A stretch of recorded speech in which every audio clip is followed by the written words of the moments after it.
Good morning. It is February 17th. God calling, psychic powers. Whoa. And God Eventide practice peace. I hope you guys are having a good day. We're doing this one in the mobile, in the Jesus mobile, and let's just get right into it. God calling psychic powers. That's a little mystical for God. Psychic powers are not necessarily spiritual powers. Do not seek the spiritual through material means. Could you but see it is weighing beautiful spirit wings down with earth's mud. Seek this time as a time with communion with me, not as a time to ask questions and have them answered, and meet me in communion. It is soul food that I have provided. Do not expect a perfect church, but find in a church that means of coming very near to me. That alone matters. Then this much that is husk falls away. Hold it of no account. Then the much that is husk falls away. Oh wait, I just reread the same line. I'm sorry, I do that sometimes. Hold it of no account. Grasp the truth and find me, the true bread of life. This lesson of the grain is the lesson of my church and me. The real life is all that matters. The outward church is the husk, but the husk was necessary to present the life grain to man. So God is saying right here, two different things, but they're kind of coinciding, right? With the psychic powers, he says, are not necessarily spiritual powers. Do not seek the spiritual through material means. So, and then he describes it as a bird's wing. So the spirit is this beautiful thing, right? But it's inside of a husk. Think of his analogy with the church with also humans. So think of our body as a church, right? That's like a temple, because we say that a lot in English culture. Treat your body as a temple. And inside the temple is what's housing the real gem, the real jewel. It's really important because we're just like a protection. The outside, we're just like the outward appearance of it, and then inside is our soul. The same thing said for the church.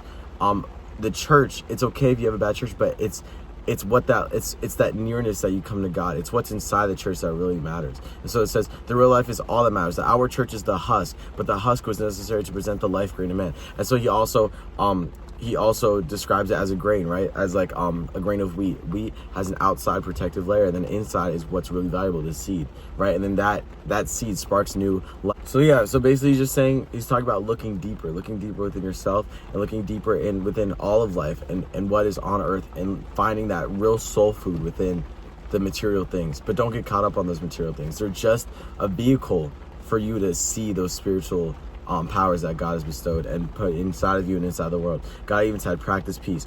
Peace must fill your hearts and lives, and then you will find that ills and difficulties and sorrows and changes leave you unmoved. Practice the steadfast immobility, no matter what may threaten. The spirit of calm trust is the shield that turns aside the darts and stings of adversity. Practice it.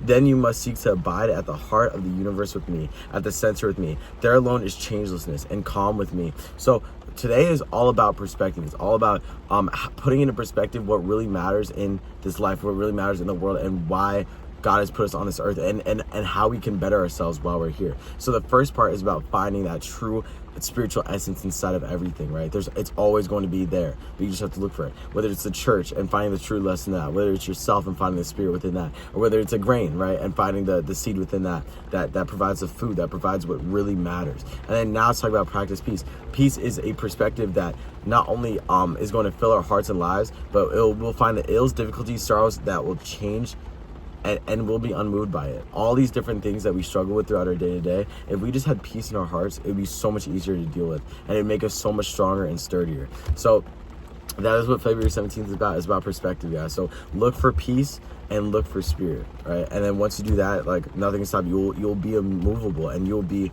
way closer to God, and you'll be able to be changeless just like God. Like, if you're calm, you will have no swaying in your conviction, in your heart, in your life. You'll be just closer to God, and you'll connect with him, that changelessness that he has, because God is always going to be consistent. He's always going to be the same. He's always going to be there for you.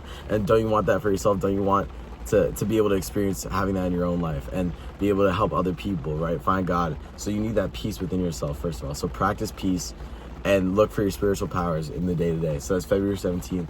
Today was kind of a sloppy one. I'm about to go to the gym, but you got it out. I love you guys, and with that, I'll say amen.